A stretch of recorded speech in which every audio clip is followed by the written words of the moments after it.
Well, Ben, just tell the fans what age you decided you want to become a hockey player at. I think I always wanted to be a hockey player, but it wasn't until, probably till I was getting some exposure to the junior teams and they seemed interested that I thought, okay, maybe I can make a career out of this. You grew up playing minor hockey around here. Just tell us where that was. Yeah, I started up until Adams. I was with Coquitlam Minor Hockey, and then after that I moved to the Burnaby Winter Club and played there right up until midget, and I did 1 year of midget back in Coquitlam.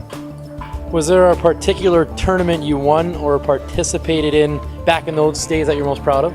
Yeah, there's definitely a couple. I remember going to the Brick tournament when I was a novice. That was with the Pacific Vipers, I think we were called, and we won that tournament. And then later I was able to go to the Pee Wee Carnival twice, and we actually represented the Junior Canucks in Quebec. Yeah, the Junior Canucks were there for 2 years. Talk about the type of hockey road you took to get here at this level. After minor hockey, I played 2 years in Salmon Arm in the BC League, and then decided to go to the University of Wisconsin. I did 5 years there, and then went pretty much through a few different pro leagues to get to where I am now. You chose the NCAA route instead of major junior. Why did you go that route?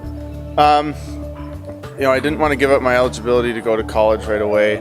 I was drafted to Prince Albert in the Western League, and that was a long way from home, so I thought that playing a year at least in Salmon Arm would be a good stepping stone. And after that year I started to get some interest from college teams in the U.S., so I decided to go back to Salmon Arm and sort of see how that played out. And after a couple of visits I went and visited Wisconsin, and it just felt perfect, and that's where I decided to go.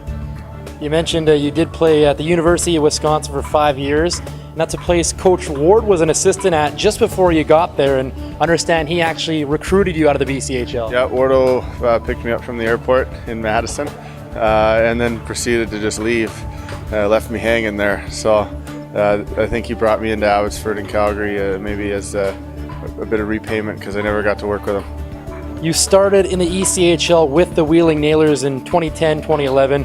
2 years later, you made your NHL debut with the Calgary Flames. Looking back at your pro career, how has the experience been for you so far? Oh, it's been great. It's been a huge learning experience. I thought after college, I'd kind of know everything I needed to know about being a pro, and it wasn't even close. I was really fortunate to have great coaches in Wheeling. I was with Wilkes-Barre and couldn't crack that lineup. It was a more veteran lineup, and after a couple injuries, I got my chance in the AHL, and it was a great coaching staff there as well, and they helped me grow, and had a good year and a half in Wilkes-Barre, and then decided to move on. Pittsburgh was pretty deep at my position at the time, so I knew I didn't have a great chance to move up there, so I decided to switch organizations, and that's why I gave Calgary a try. What's been the biggest hurdle you've had to go through in your hockey career if you had to pick one? I think with my senior year, when I was looking to sign after that year and go pro, I ended up blowing out my knee 4 games into the year, and had to redshirt that year, which basically means you don't lose your eligibility, but you can't play for that whole year. So I went back for a 5th season, but you kind of fall off the radar a little bit when it's your senior year and you don't play any games. So I kind of had to build myself back up, build my resume up after that. So that was definitely a hurdle. Playing here professionally in Abbotsford, I guess it's got to be quite nice to play so close to home.